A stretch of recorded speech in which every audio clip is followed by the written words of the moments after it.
Today's webinar is being recorded and will be made available in the next week on the 220th General Assembly website at pcusa.org/GA220.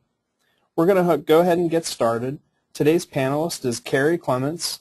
Carrie serves the church as the Director of Communication and Technology within the Office of the General Assembly. Carrie, thanks so much for joining us today. Let's start with, what is PC-BIZ? PC-BIZ is the web program that's been designed to display and follow the business of a General Assembly meeting. The program currently contains the history of the past 3 assemblies, as well as the upcoming 220th assembly that will be held in Pittsburgh this summer. It includes the text of the overtures and other recommendations that have been forwarded to the assembly, and it tracks the business as it moves through the assembly meeting, noting whether the recommendation was amended, approved, or disapproved.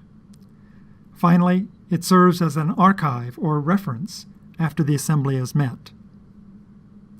The next question is, how do I get to PC-BIZ? Well, there are 2 easy ways to get to the PC-BIZ site.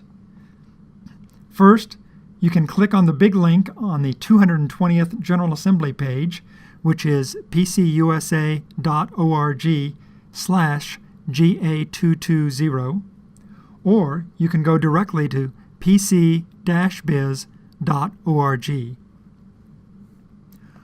Once there, you'll see the home page. The components of this page include login information in the upper right-hand corner of the page, a list of recent activity in the main body of the page, displaying items that have been added or acted upon most recently. On the right-hand side of the page is a scrolling list of announcement titles. By clicking on one of those titles, the entire announcement appears at the top of the column. Next to that column is a Session Sync button, and I'll talk more about that later. And finally, there's a set of tabs to take you to other pages in the program. Let's take a run through those tabs so you'll know what's there. First is the Explorer tab. By clicking on this tab, you can access all the business before the assembly by using a search function. A search can be basic, or it can be more detailed using the More Options link. If you simply click on the search button, you'll get a list of all the business that's been submitted and posted for the upcoming assembly. Scroll down the list in the search results window and select any of the links to read through that item of business. I'll open this item to show you how an item is displayed. With an item on the screen, you'll see that the information at the top of the window with a gray background will tell you who proposed the item and to which committee it will be assigned. In the box on the right side of the page, you'll find the different components of the item. This item has 2 components, recommendation and rationale. I'll open an item now that was dealt with at the last assembly, so that you can see that there are other components that an item might have, and to show you what the item looks like when it's been through the assembly process. Here we see at the top of the item the final action taken by the assembly. Below it is the recommendation that came from the assembly committee to which this item was assigned, followed by the original recommendation and rationale. Next is a component called Financial Implications that gives you the cost for approving this particular item. Below that are comments that were made on this item from various entities or standing committees. And then there is a list of other presbyteries who concurred with the original recommendation. Remember that you'll find a list of all the item's components in the blue box at the top of the window.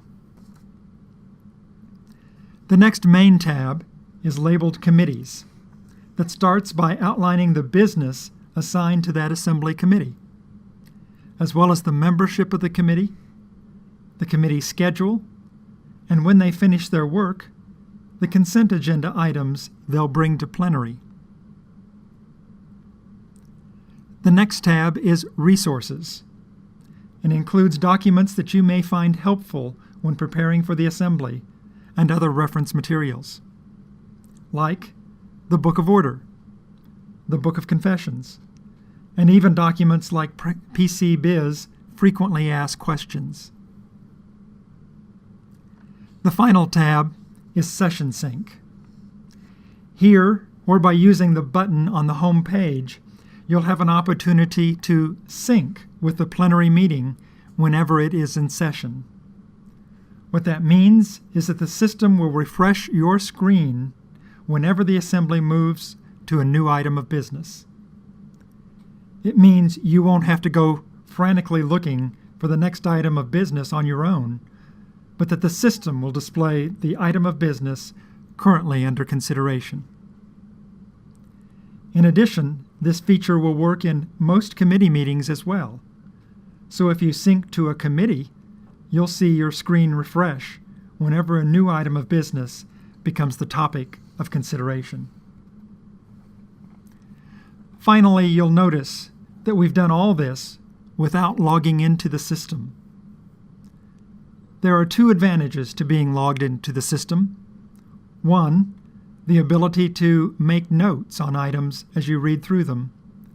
And two, the ability to create your own watch list of items that you may want to keep an eye on. Let me show you how we do this. If you've ever registered for an account in PC-BIZ, it is still active, so you have no need to create a new account. If you've not registered, simply click on Register a New User.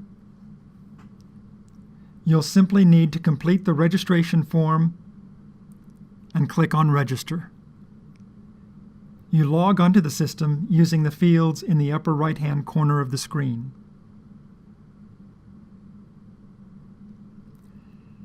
Now that we're logged into the system, let's go to an item. You'll notice now that on the orange bar at the top of the item is a button labeled Notes.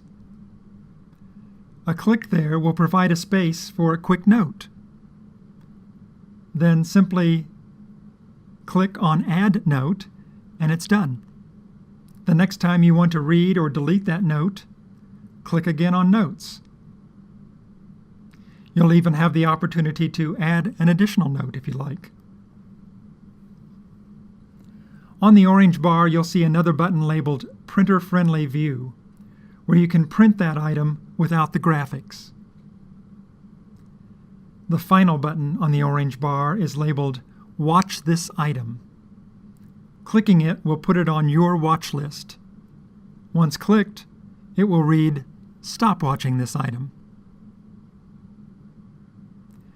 Returning to the home screen, you can now see the links to those items you're watching or those items on which you've written notes. One final note. There is a Help button in the system in which you may send us a note if you need assistance, and we'll be glad to get back to you. Those are the basics of PC-BIZ.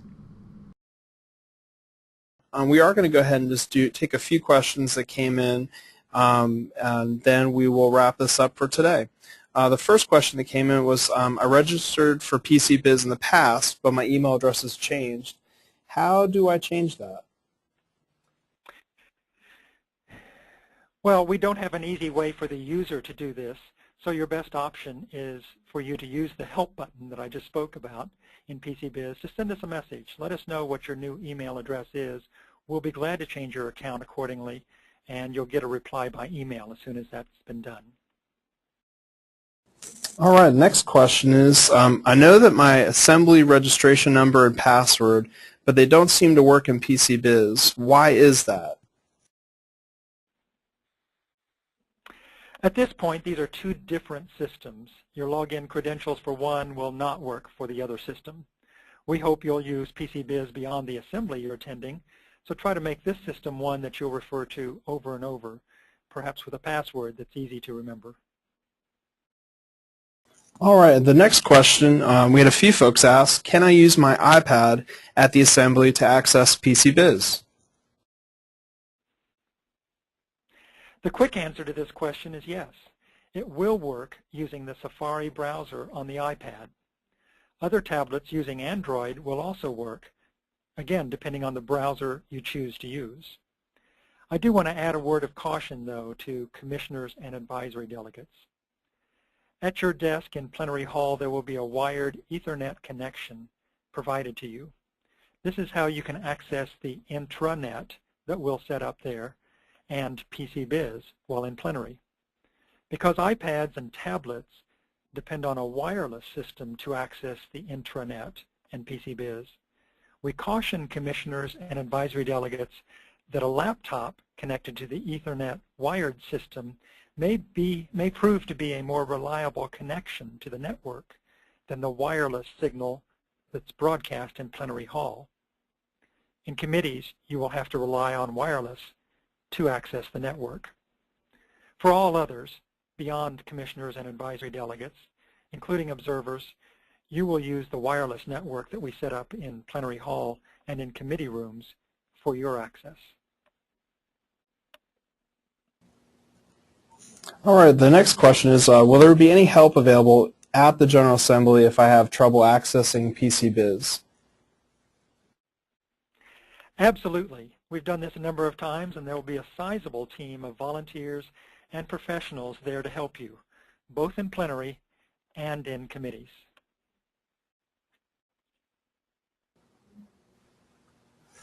All right, and the last question is, how do I know if my laptop will work at the Assembly?